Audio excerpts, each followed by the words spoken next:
Emergency pod time. Phoenix Rising has named their new head coach, folks. Here we go. It's time to crack open a beer, a Four Peaks beer. Here we go. 1 second. Here's a little ASMR. Phoenix Rising has named Danny Stone as the new head coach of this club. We got reactions. It's myself, Max Simpson. I'm joined by Mr. Owain Evans. I am also joined by Mr. Jake Anderson. Gentlemen, this is something that we have speculated on. This is something that this team has been kind of percolating, trying to wait around and slowly getting to it. There's been a little antsiness, but a little angst, as Owen likes to stay. And yet finally, it's official. It's out there in the ether. Phoenix Rising has their new head coach. How are we feeling? Well, I'm feeling a lot better now that you're off the phone call, Max, and we can finally get this thing underway. Rumor has it the only thing slower sometimes than Phoenix Rising waiting for 2 weeks to appoint from within is Max Simpson trying to get him off a phone call when you need him to go live. But hey, look, at the end of the day, we from very early doors was saying that Danny's someone you had to take seriously as a candidate for this job.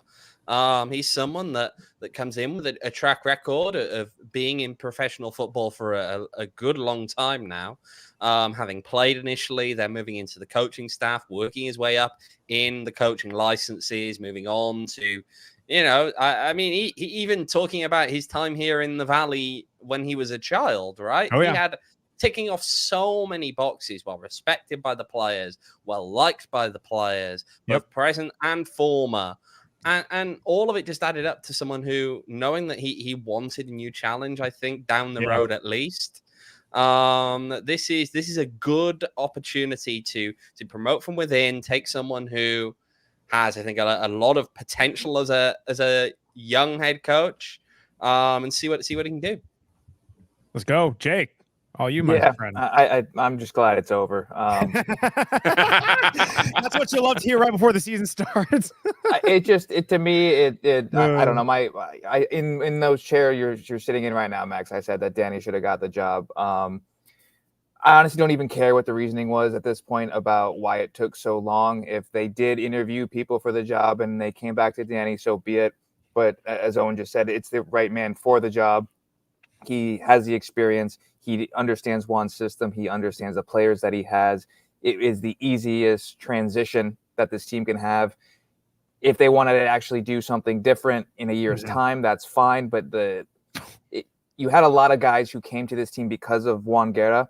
And I think selling that, and if you brought in a completely new manager, you're going to have a lot of guys who are going to be out of the team, essentially, not going to buy in. They're going to want to quit the team themselves, right?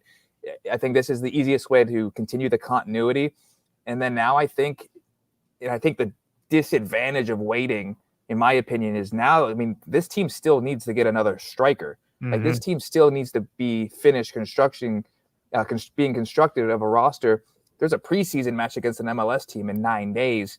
I mean, as much time as we say that we have until the season starts, the preseason, when I last spoke to Juan about the preseason, like he wanted to start the preseason early to make sure that you could start the season on a high note and that you didn't necessarily have the ups and the downs that we had last year. End of the day, they made the right decision, in my opinion. And I think that is the biggest point of everything. And we can now move on from whatever the hell we want to call these. Yeah. Oh boy. I mean, listen, it's something that, I kind of posed to you guys, last week, where if this is happening, call it late November, early December, before it turns into 2024. Is this possibly a new conversation, given that there's more time, given that there's a bit more leadway, but at that point, right, then you kind of balance it out. Hey, have the player signings come in? What does that look like for the re-signings? This is all these are all what ifs. We can play this game all day. To me, something that I said, right, was once Juan Guerra left, if you are going to make an outside hire, I never was really the biggest fan of it, given the timing based on you're going to have a new regime to completely implement all new tactics. It's going to take an exhaustive search. Again, as you guys were saying, if you are going to go with an outside hire, it better be a wow splash. And a wow splash, it's not just going to take a phone call or a day. It's going to be a lot of wine dining. It's going to take some time. So that just factors in the time factor. But the other thing, it's a massive cultural shift. And Danny Stone is not Juan Guerra. He's going to put his own touch on this team. Make no mistake about it, even though that you are hiring from within, even though you are promoting someone who served and trained under Juan Guerra, this is going to be a different implementation. It's not just going to be a completely run it back from this year. But the beauty of where you are at now is, to me, regardless of when it was, if this was back in November or December, I still believe if this was going to happen then, Danny Stone gives you the best option to win for this season. And it's not just because how late in the game we are. It's because the players that you brought back and the guys who are in that system, it gives you the most continuity. And that it could be the worst thing if you bring in some new guy or something to completely disrupt it. Then you're kind of starting back from square one again. And I mean, we've seen what happened there in the past. Right, and I think, look, I'll kind of follow on a little bit as well from what Jake was saying earlier, and I'll disagree with him slightly on one thing. I don't think we can say right now that it's the right appointment. That's something we have to wait and see how it develops, how it turns out. I think what we've got in Danny Stone is someone who is an incredibly defensible decision to make, someone who you can really say, okay, I understand why they've made this decision. It makes a lot of sense. And if you put the things together, as you said, right, just even the continuity coming in from, ultimately you've got a guy now who's starting in the head coaching role in name now during preseason. The players reported they've already had their first training sessions. And it's looked from the footage that we've seen out of those as though Danny was leading those anyway. So, pretty seamless transition in that regard. But it's interesting, I think, to see now how he takes this forward, how he looks to fill in some of those gaps in terms of on the playing side, right? As again, Jake, you mentioned that earlier, this team still needs more players in the attacking positions, right? You are down Manuel Arteaga, you are down Danny Trejo compared to last season. And of course, you can't rule out the fact that others may be poached as well. We've seen the talk today from Minnesota that Minnesota United are expressing some interest in Carlos Harvey. Now, far too early, of course, to know what the outcome of that interest will be. Far too early to know if that interest will go beyond a phone call and maybe sensing things out and trying to get a feel on, what it is that Rising would want in exchange, how those things are gonna all add up. But at the end of the day, all those big questions still remain to be answered. And it's important, I think, that you have a head coach in place to be able to deal with and move past those kind of issues that you've got going forward. I think that given it's Danny Stone, again, someone who, look, I think we can reasonably say it now, but I think when Juan Guerra left this team, he was hoping that Danny would be given a chance. Yeah, I think it's the right decision for right now, given the information that we have, given the options that you have. And then, as Max was saying, the timing. I really have no idea who you would have brought in unless it was a massive name that we just didn't even think would be possible. But like you said, Max, that would take a lot of work. That would take a lot of whining and dining, a lot of dinners just to implement the ideas this close to starting the season. I mean, you really wouldn't even see the team play with any fluidity maybe until about April, right? Once these ideas have to get instilled, do you have the right players? Who knows? I mean, you could be right. Maybe this, in a year's time, this is a bad season and you have to make a change. And we kind of had to have a new team come in the way that Juan brought in 17 new players. I hope that's not the case. I think this team is very talented. But as we've seen with interest, I mean, there are some players on this team that if they have a good season, I don't expect them to be back anyway, purely because of a career progression standpoint. So given now that you have a boss, you have a gaffer, he needs to, replace himself, so to speak. I'm very curious to see who that is, purely because you don't have a Spanish-speaking assistant coach. You do have a athletic trainer, but you don't have a Spanish-speaking assistant coach on the staff right now. So I assume that would be someone you are looking for. And then just going forward and finishing the construction of this roster, because obviously you need a striker. You do need another goalkeeper, although I do think he is coming once he's done playing for the under-23s. And yeah, you still need to. I wonder who that might be, Jake. Yeah, you still need to finish having enough players on your team to be able to play in multiple competitions. Yeah, so, absolutely. And, I'll follow up on that a little bit as well, because you mentioned on the fact that he needs to bring in another assistant coach, and of course Jet asked the question earlier. I mean, look, the idea of who the word on any additional assistants, that needed the head coach problem to be dealt with first.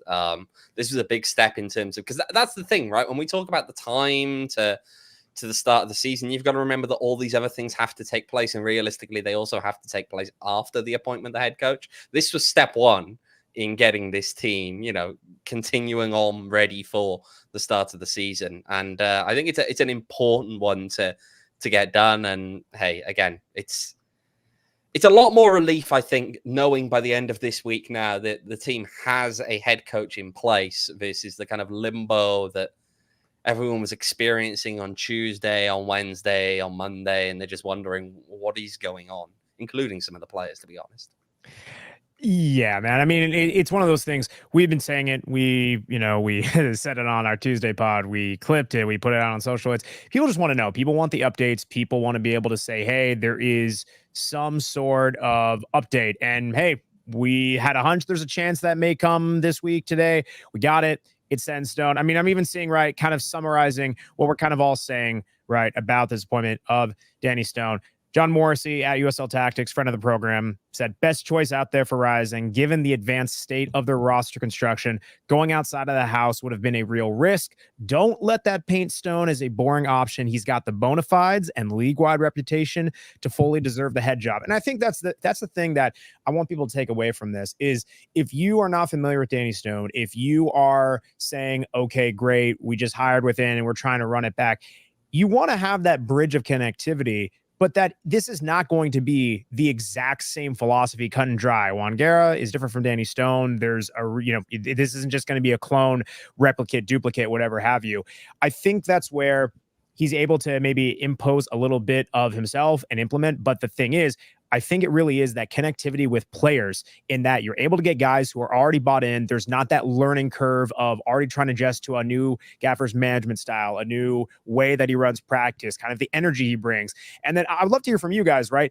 How do you think this translates into potential new signings? If I'm a free agent, or I'm looking to sign with Phoenix Rising on a transfer, what does that look like if I'm across the table from Danny Stone, I'm on the phone with him and he's saying, hey, this is why you should come to Phoenix Rising?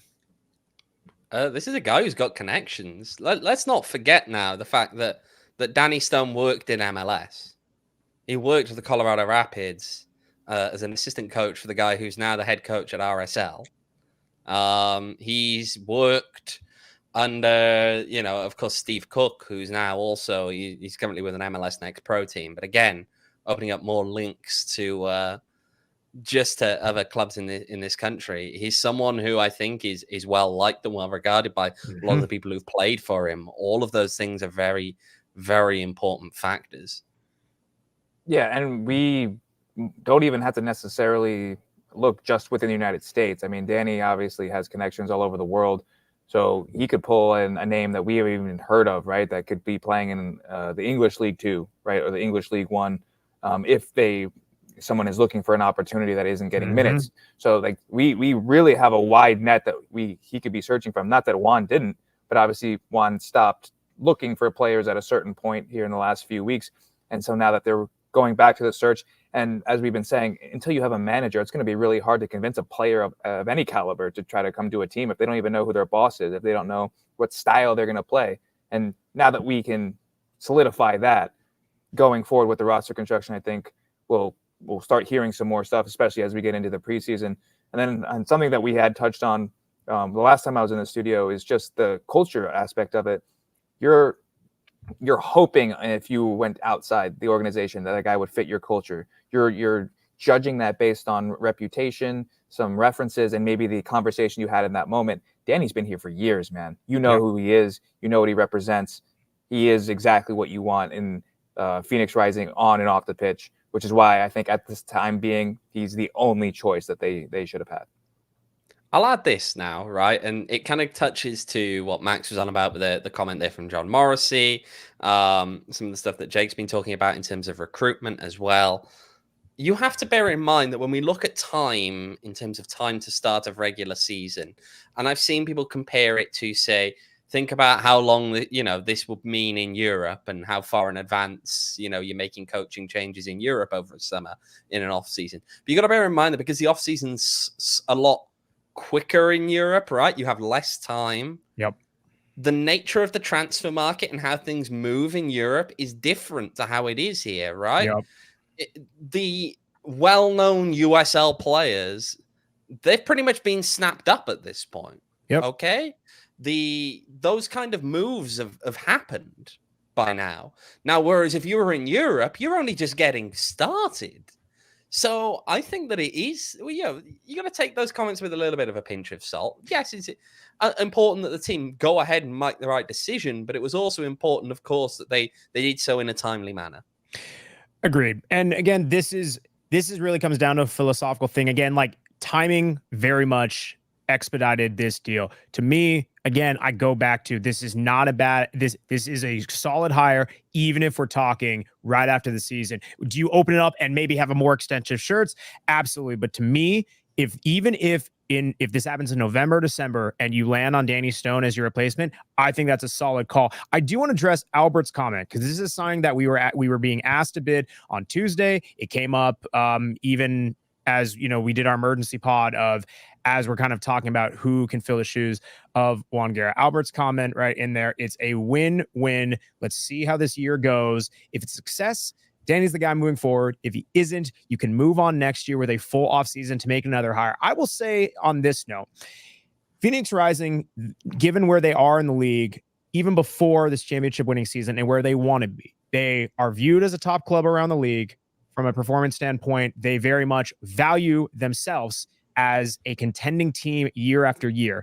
If they have a shambolic season, and I would say this for any coach that they've had previously, where they are just abysmal, where they're missing playoffs, where it's just an absolute dumpster fire of a season, very much grounds for whoever it is going to have a very short leash, right? We've seen that in the past where coaches have had seasons after seasons after seasons of success.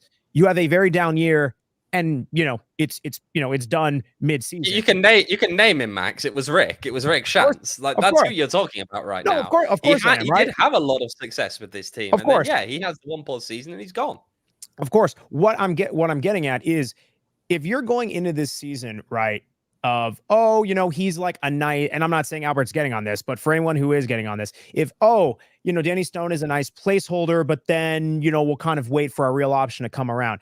This team is not operating under that mindset, right? This team is operating off the mindset of they like continuity. They understand that the players who have brought in like continuity. And if Danny Stone does well in this job, if he meets, and it succeeds the expectations of this club, which is, without getting in an incredibly specific manner, it is to contend. It is to win a championship. That is the goal. It is every year, but even more so with the roster running back. If he is able to put them in a contending position, there is no reason why he won't come back. I do not think people should look at this as, he's just the fill-in option, and then we'll go with our real guy in the offseason. So for anyone who is thinking that, this is a team who is serious about should be serious about their business. And even though this was kind of out of the blue, they're treating this as such. All right, let's give a shout out in the moment to a super chat we got in there from Michael saying Stone season. $4.99 Stone season. See, I like that. Thank you, Mike. This does bring an even more important question, right? What are we going to call this, right? We call him Stone season. This Danny Stone Cold. Are we doing? I think I saw someone in the chat here in the chat. Let's get Stone. Like, what's the moniker we're going with here? Max, we need to get you out there selling some ads on this, I think. Oh, man. You know me, man. I love a good catchphrase. Oh, he does. Man. Going back to what you were just saying, Max, it does make me think, and it just poses the question, what is the expectation? And what would you say would be the minimum expectation that you would want from you? What would you consider a good season from Danny? I mean, obviously, I don't think they want to repeat. course. In all likelihood, probably doesn't happen because Yeah. it's just so hard to do. It took how long for this team to win one, period, and then the manner in which they did it. To me, yeah, I would say a season that would 100% get them an extension if this isn't already a multi-year deal is host a playoff game, finish in the top 4 in the West. I think and especially if you win one, you get to the quarterfinals, semifinal, done. But I think finishing in the top 4 is got to be the goal, in my opinion. 100%. Well, I mean, think you're going on yeah. you got to go on the normal Phoenix Rising expectation, I think, at this point, which is, I think it's fair to say, if you get to the conference final, you've done what you can do. At that point, it's one-off games against good teams, right? Yeah. I think that's usually kind of the benchmark where you say, okay, if you can get that far, you've really had a good season. Yeah, I mean, gotta love it. On the day of the man's appointment, we're already saying, okay, what's the criteria for him lasting and making it forward? But I mean, hey, listen, this is the nature of this beast. This fan base is excited, and as they should be. This team has high expectations, and it's trying to weigh these things out rationally, but also knowing that these are legitimate conversations that, even if they're not in full happening now, of, okay, if this happens, you're safe. If this happens, you're gone. But it's being realistic of, this is an appointment where it's solid, but it was very much out of the blue. So it is going to be a very interesting way in how he is judged, how he performs. I mean, if you're looking at, like, from my perspective, I agree with Jake. Like, right, if they're hosting a playoff match, to me, that is a great bar. That's something that this team has not accomplished in a bit. Again, to Owen's point, even if they're not hosting it, whether they are or not, if they end up going to a conference final, that is success to me. I mean, the place where you can get a little tricky is, okay, well, maybe they make playoffs, they're not hosting, and they're out without even winning a match. Like, that to me could be very shaky grounds. Less, dare I even say, and again, I'm not, you never know, but we've seen talented rosters underachieve with other teams, even miss the playoffs. We're not trying to get ahead. We're not trying to play doom and gloom, and this isn't even an expectation for this team. But, like, those are things where the championship window of this club, it's already been achieved. And you have guys who are in their prime, so many of them have come back on this roster. The expectations are even higher than last year, with another year of continuity and everything like that. The bar has to be raised. And it sounds crazy, but a guy can very much be a one and done if you do not make playoffs, or even if you make playoffs and that's maybe not enough. We're not trying to set that bar. That is not our job. But if we're playing this out, it's probably somewhere along that lines of win a playoff match, host one, somewhere in there. This team has so much talent. And my whole thing is players play and coaches can't. And that coach is literally only judged on the points that his team accumulates and the trophies that he wins, or at least how close they can get to winning that trophy. That's the only thing coaches can take with them. It'll be interesting, man. It's going to be wild, right? The timing. Happy this. It's not even a saga. It's a mini saga, whatever you want to call it, but it's done. Coach is named. Preseason is around the corner. Literally, we're going to be playing regular season matches before we know it. But I think that, given that this team has named Danny Stone coach, and the timing of it, the fact that, he's probably had contact with the players in some way, shape, or form, that he's already been within the system, it helps to at least knowing that when they've been hitting training this week, it is hitting the ground running, right? It helps. It helps that at least we're now at this point where it's like, cool, there isn't this massive learning curve, and they're just able to go. Let the guys play. Yeah. Okay, guys, I was gonna say, I know we hit, pretty much the talking points, what we needed to. It's the big bullet, right? Danny Stone, he's back. Anything else you guys have before we sign off today? I don't know. I guess we better get off quickly. Max might have another phone call. He's got to hop on. And, to be fair, Sam did call me during this, but I didn't answer. Wait. Sam called you? I thought we'd established that she was a paid actor. All righty. This has been the emergency podcast that's your true boss, PHNX Rising podcast. Appreciate everyone joining us here. We will be back next week, Tuesday, the normal time. But of course, in the meantime, you can follow us at PHNX __Rising, because double the underscore, double the fun. And double the chances Max doesn't step on me tonight playing footy. Oh, man, you beat me to it, Mr. Jake Anderson. You can follow myself on Twitter at Max David Simpson. You can follow Mr. Owain Evans on Twitter at OJ Evans 18. You can follow Mr. Jake Anderson at JWA1994. I will try not to absolutely turn him inside out when we play a little pickup tonight, but appreciate everyone joining us. You guys are awesome. Literally 2 emergency podcast within the span of 9 days. You guys are freaking great, but it is the beautiful game. But it's so much more beautiful when Phoenix Rising has officially named a head coach. See you guys. We all silly like the mayor.